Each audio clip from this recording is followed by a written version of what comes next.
I would say for the last 45 years, we've told, psychologists have been certainly to blame for this, at least in part.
They could be. And well, and I think that's part of the great message of the West, is that that's the ethical requirement of individual being in the proper sense, is to constantly note that you're not what you could be, to take responsibility for that, and to commit yourself, like body and soul, to the attainment of that ideal.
When I talk to undergraduates, I ask them, how much time do you waste every day by your own reckoning? And it's somewhere between 5 and 8 hours.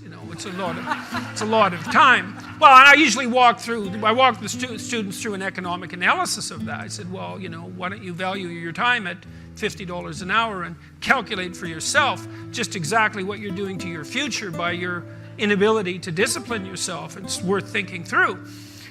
In any case, people do waste a lot of time, and they also act counterproductively a lot of the time.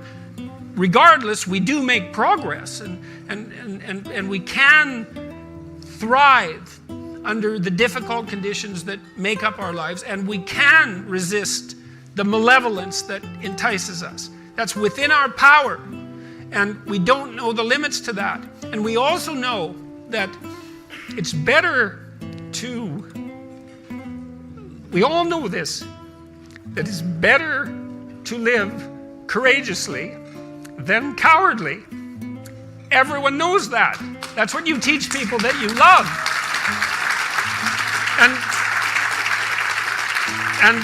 And we know that it's better to live truthfully than in deceit. And you can tell that too, because that's also what you tell people that you love. And we know that you should pick up your damn responsibility and move forward. Everyone knows that. It's part of our intrinsic moral nature.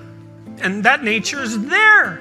And it's not difficult to communicate to people about this. Like, everyone knows that you wake up at 3 in the morning when you've let your life go off the rails, and that you berate yourself for your uselessness and your cruelty and your failure to take the opportunities that are in front of you. And if you were the master in your own house, in some sense, the captain of your own destiny, if there was no intrinsic nature, well, that would never happen. You'd just let yourself off the hook. There'd be no voice of conscience tormenting you. But no one escapes from that. And what that indicates, to me, is that, at least psychologically, we live in a universe that's characterized by a moral dimension. And we understand that well. And that moral failings have consequences. And that they're not trivial. They destroy you. They destroy your family. They destroy your community. And you can tell people that. And they listen because they know. They don't know they know.